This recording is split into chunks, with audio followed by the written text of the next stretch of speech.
Canada and China have announced retaliatory measures against the United States after hefty tariffs implemented by the Trump administration came into effect overnight.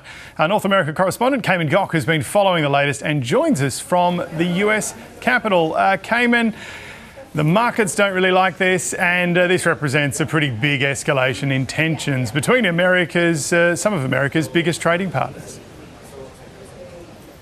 Well, it's outraged some of America's closest and largest trading partners. In fact, the Canadian Prime Minister Justin Trudeau has accused President Trump of starting a trade war with America's closest ally, partner and friend. Now, these 25% tariffs apply to almost all goods from Mexico and Canada. Donald Trump has upped tariffs to 20% on Chinese goods, accusing these countries of blaming these countries of causing the immigration and drug crisis in the United States. There was hope that maybe these tariffs wouldn't come into effect as Canada and Mexico had worked to implement extra border policies and funding, but they did so, and it's infuriated those countries. China and Canada have immediately responded, countering these tariffs with their own. Mexico says it intends to do the same later this week.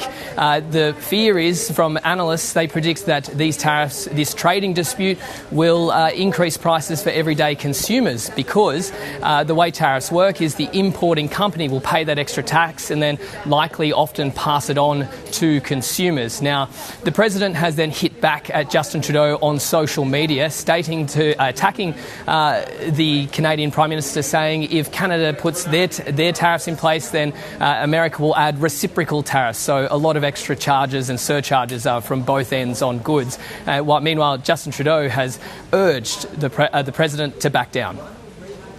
Now, it's not in my habit to agree with the Wall Street Journal, but Donald, they point out that even though you're a very smart guy, this is a very dumb thing to do.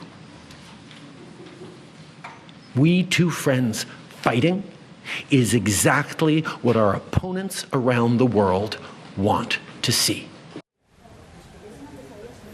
That impassioned plea from neighbouring Canada comes as President Trump is expected to deliver his first major address since retaking the Oval Office here at the Capitol later today.